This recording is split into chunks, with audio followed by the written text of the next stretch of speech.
Bom dia, gostaria de agradecer o convite. Eu sou Moara Alves Santa Bárbara Borges, professora do Instituto de Patologia Tropical da UFG e médica infectologista do Hospital das Clínicas. Eu gostaria de falar hoje um pouco sobre o manejo clínico da doença causada pelo coronavírus, chamado Covid-19. Nosso roteiro vai ser falar um pouco sobre as manifestações clínicas, as formas clínicas, o atendimento e o manejo. No momento, essa é a definição de caso suspeito do Ministério, mas eu já informo que isso vai ser alterado possivelmente a partir de hoje ou amanhã, e com a declaração de que vivemos uma pandemia, talvez o histórico de viagem para a área acometida, quando nós já tivemos transmissão local sustentada, não seja tão relevante. Mas é importante lembrar que a presença de febre e sintomas respiratórios são o primeiro passo para se pensar numa suspeita de infecção pelo novo coronavírus, o Covid-19, e pessoas que tiveram contato próximo ou domiciliar com casos confirmados devem se atentar a sintomas mais inespecíficos, como fadiga, mialgia, artralgia, cefaleia, calafrios, dores no corpo, incluindo em crianças sintomas gastrointestinais. Quais são as principais manifestações clínicas do Covid-19? Vamos exemplificar pelos estudos clínicos que foram publicados nos últimos 2 meses e que exemplificam principalmente as características de pacientes que precisaram ser internados. Então, a mediana de idade de pacientes que precisaram estar em internação hospitalar é em torno de 49 a 56 anos, principalmente homens, nas maiores casuísticas, inicialmente com um contato com aquele mercado de animais vivos e frutos do mar em Wuhan, mas posteriormente esse contato não foi tanto verificado após a transmissão pessoa a pessoa. A maioria dos pacientes, mais de 50% em algumas casuísticas e até 1/4, apresentam comorbidades como doenças crônicas, entre elas doença cardiovascular, hipertensão, diabetes. Os sintomas mais frequentes, variando de 60% até 82%, tosse, febre, na maioria dos casos, de 43% a 83%, falta de ar e dispneia, variando de 18% a 55%. A presença de tosse produtiva variou de 1% até 37%. A presença de dores no corpo, mialgia e astenia podem estar presentes. A evolução para uma síndrome da angústia respiratória variou de 3% até 29%. A insuficiência renal não foi tão marcada como no MERS e no SARS, mas pode estar presente naqueles casos graves de 3% até 7%. E a necessidade de oxigênio dos pacientes que foram até uma internação hospitalar variou de 40% até 76%. A necessidade de UTI foi presente em torno de 5% e daqueles que internaram até 32%, variando uma taxa de letalidade de 1,4% a 15%. As principais características dessa infecção pelo coronavírus, as mais relevantes é o aparecimento de uma piora mais tardia, com uma febre prolongada e intermitente. Lembrando que 57% na admissão pode ser afebril ou febre apenas referida, sendo que 88% apresentou febre documentada durante a internação. A presença de diarreia não foi tão marcante, entre 2% e 3,8%, e o tempo médio para evolução para as formas graves variou de 5% para o aparecimento de desconforto respiratório até 8% a 9% naquelas pneumonias com complicação. As principais alterações laboratoriais são a linfopenia, que variou de 60% a 70%, pode ocorrer leucocitose apesar de ser uma infecção viral, e o aumento do DHL foi uma característica relevante nos estudos, chegando até a 40% a 76%. Alterações laboratoriais, principalmente como elevação de transaminases, pode estar presente, assim como em casos de vírus influenza. A síndrome respiratória aguda grave ocorreu em torno de 29% daqueles pacientes que precisaram internar e tiveram complicação, lesão cardíaca aguda em 12%, infecção secundária em 10%, e existe relatos nos últimos estudos de miocardite fulminante e arritmia cardíaca. Então, a vigilância cardiológica deve estar documentada em todos esses pacientes que necessitarem internação. A evolução com necessidade de intubação orotraqueal e ventilação mecânica foi de 2,3% na população total, mas pode chegar a 14% daqueles casos graves. Em alguns países foi utilizado a oxigenação com membrana extracorpórea em 3 a 5%.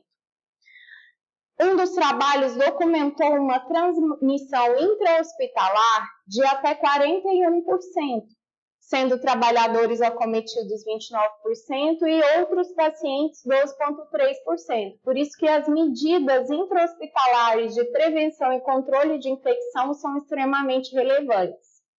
A mediana entre o primeiro sintoma e a morte variou de 6 a 14 dias. Esses são dados que exemplificam a maior coorte já representada na China, mostrando que a maioria dos casos, 87%, foi na população entre 30 e 79 anos, mas que o espectro de gravidade dessa doença foi apenas em 19%, sendo crítico 5%.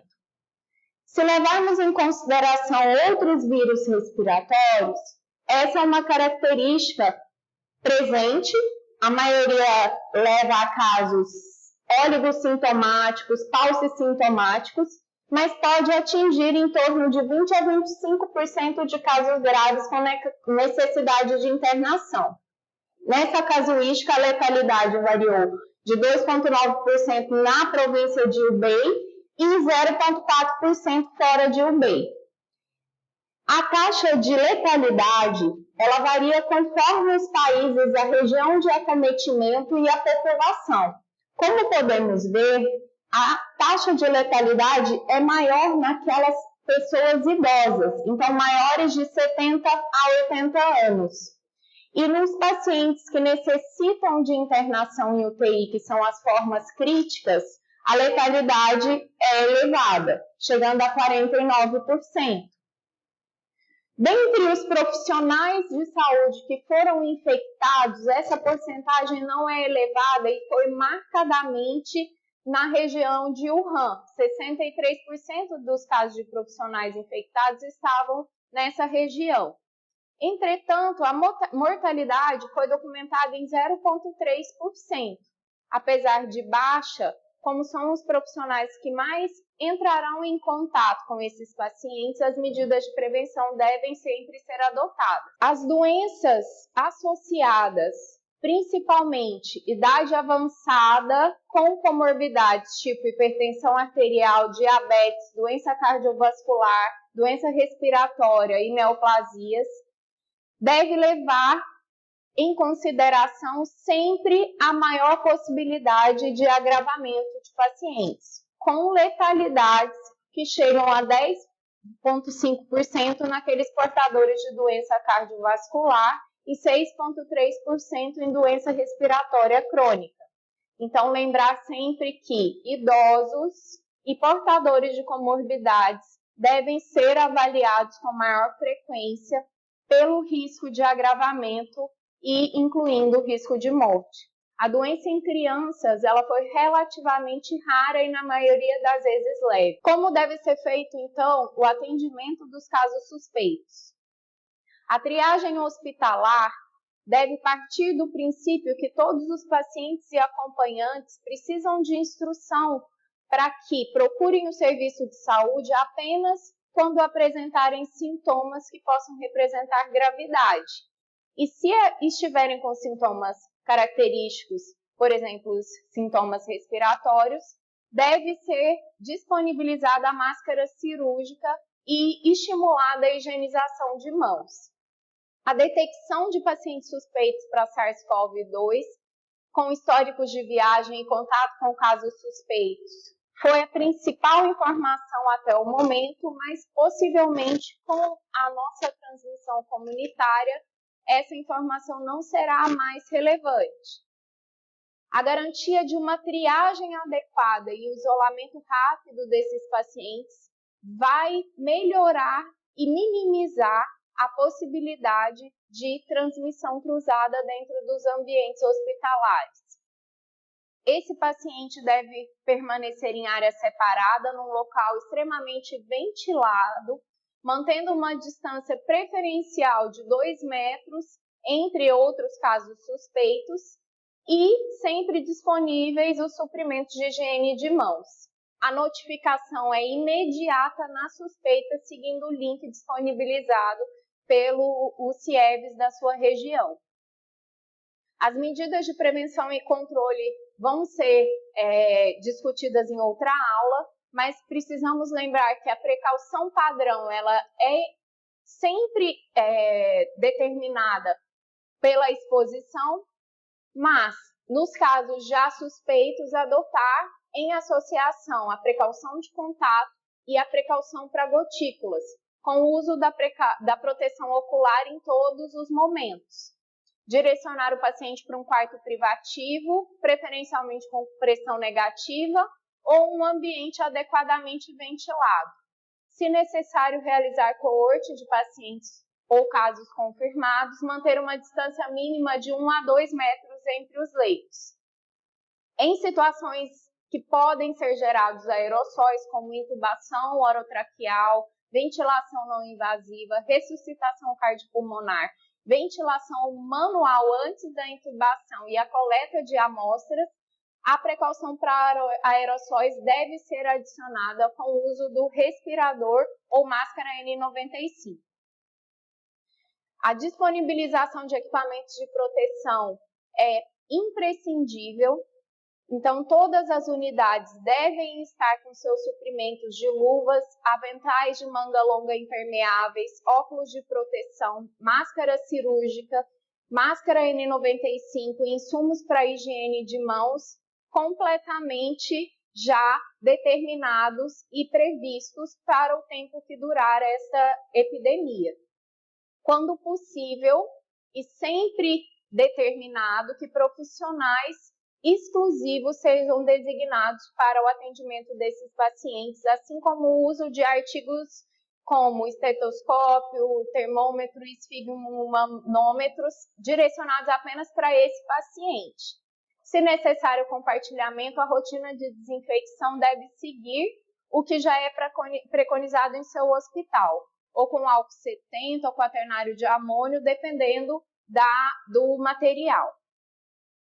O uso inadequado dos equipamentos de proteção é o que mais leva àquela transmissão entre profissionais de saúde e os demais pacientes que estão sendo atendidos no ambiente. Então, a máscara cirúrgica, ela é essencial e ela deve ser utilizada de forma correta.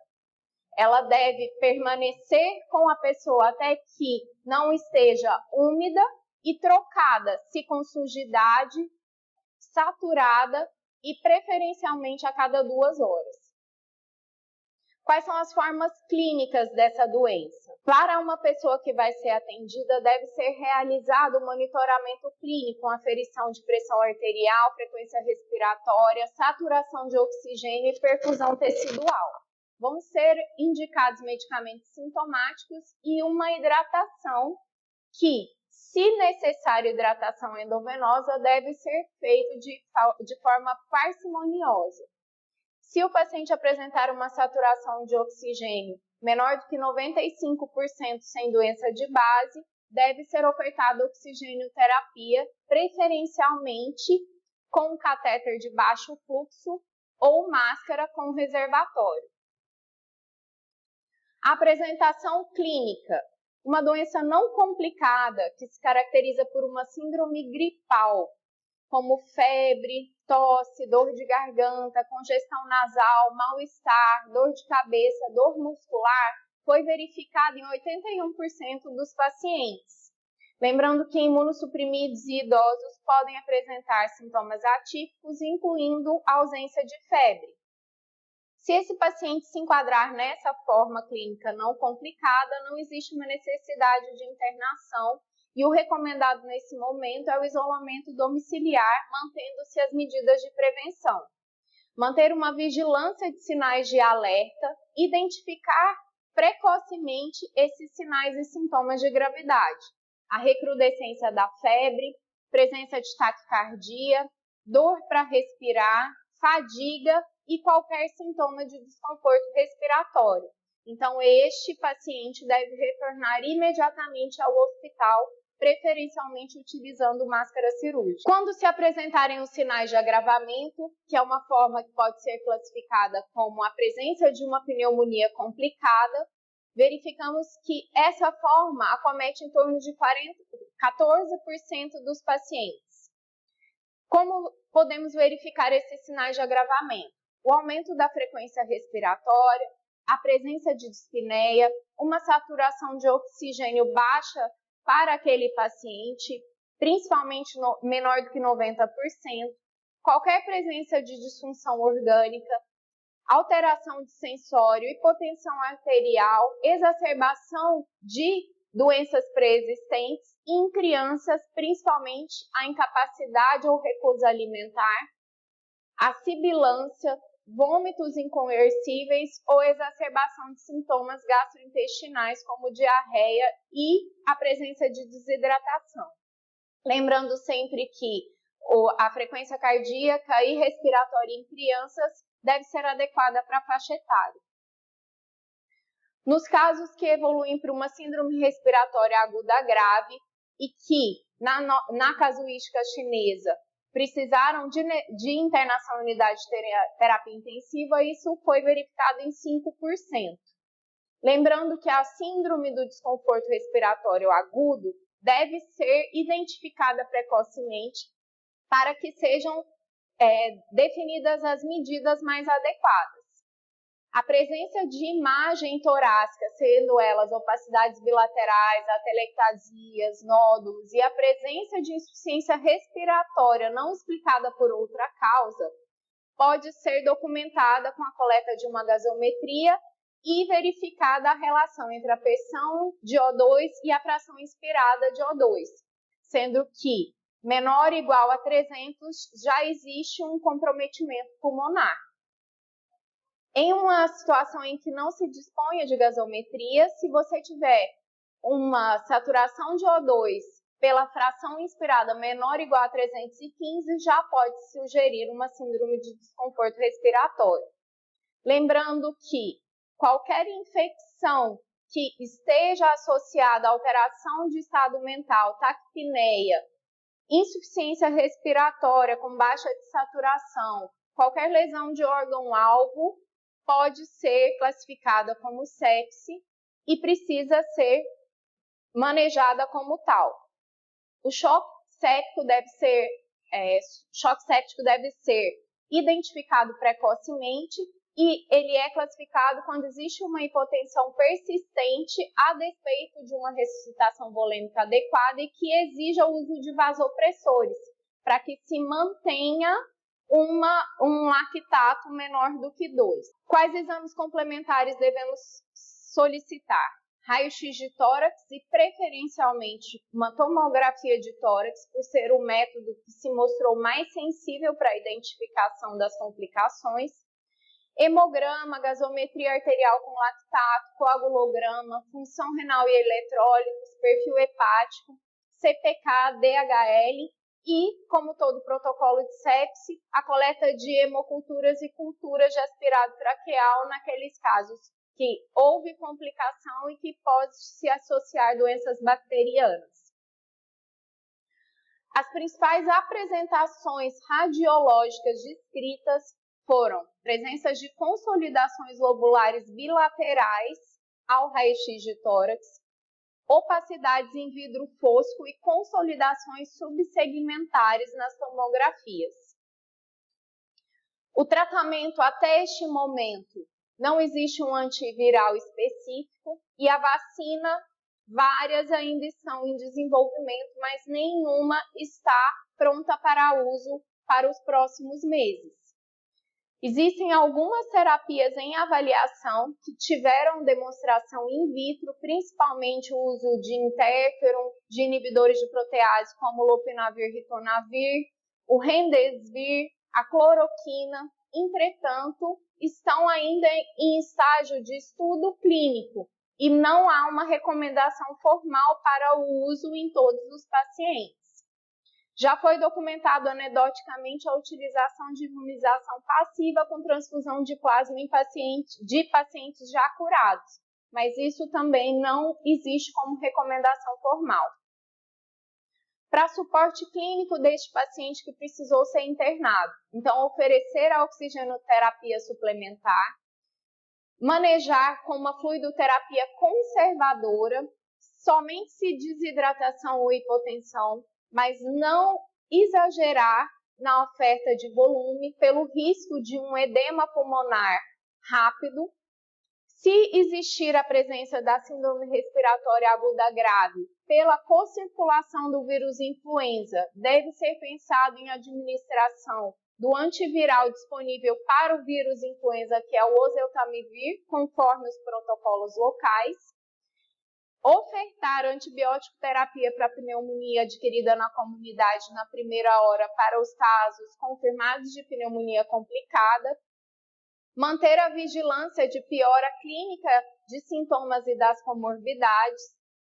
A utilização de corticosteroides não é recomendada, ela é proscrita pela descrição de complicações como necrose avascular, psicose, piora de diabetes e descontrole glicêmico, prolongamento do clearance viral e não houve documentação de efeito em desfecho de mortalidade. Não existem protocolos clínicos ainda para a utilização de antivirais específicos, mas em algumas situações de gravidade, os hospitais estão utilizando como estudos clínicos o interferon, o lopinavir, o remdesivir e a cloroquina. O suporte intensivo deve ser precocemente administrado, não ofertar ventilação não invasiva, principalmente em locais em que não haja uma estrutura de proteção, de prevenção para a transmissão por aerossóis, evitar adiar a intubação orotraqueal por conta de um desfecho rápido para insuficiência respiratória hipoxêmica. Em alguns pacientes com MERS foi descrito um alto risco de falha com a VNI. A intubação orotraqueal ela é definida preferencialmente com a sequência rápida de intubação. Lembrar que deve ser associado a precaução para aerossóis nesses casos e em unidades em que existe a ventilação mecânica com sistema aberto. Utilizar preferencialmente volumes correntes mais baixos, no máximo 4 a 8, com uma pressão de platô menor do que 30, e documentar em seu hospital que existe um sistema fechado de aspiração e os espaçadores para a utilização de broncodilatadores para minimizar a aerolização. O gerenciamento de choque séptico vai seguir as mesmas medidas já documentadas para outras sepsis, ressuscitação volêmica inicial de 30 ml por quilo em adulto, mais parcimoniosa, uso de vasopressores para manter uma pressão arterial média maior ou igual a 65 e um lactato menor do que 2, e considerar os corticosteroides apenas naqueles casos com choque refratário. As medidas de prevenção das demais complicações seguem o protocolo da OMS e do Ministério da Saúde, mas para qualquer paciente que necessite internação. Por exemplo, reduzir dias de ventilação mecânica, a incidência de pneumonia associada à ventilação, o tromboembolismo, as infecções associadas a dispositivos, úlceras de decúbito e úlceras de estresse. E reduzir principalmente qualquer outro tipo de doenças associadas à assistência à saúde. Para um manejo clínico, portanto, e um suporte clínico para o COVID-19, uma triagem adequada para reconhecer os pacientes com síndrome respiratória aguda grave, o monitoramento das terapêuticas o monitoramento e a instituição de terapêuticas precoces, solicitar vaga de UTI precocemente, manter internação em quarto de isolamento e implementar as medidas de precaução com o uso de EPIs adequadamente, manejar a insuficiência respiratória, a síndrome do desconforto respiratório, o choque, com reposição volêmica, oferta de oxigenoterapia, intubação orotraqueal com sequência rápida e ventilação mecânica com sistema fechado, uso de vasopressores, se necessária terapia de substituição renal e prevenir principalmente as complicações relacionadas à infecção e à internação hospitalar. Lembrando que existem outras causas de síndrome respiratória aguda grave, entre elas o vírus influenza.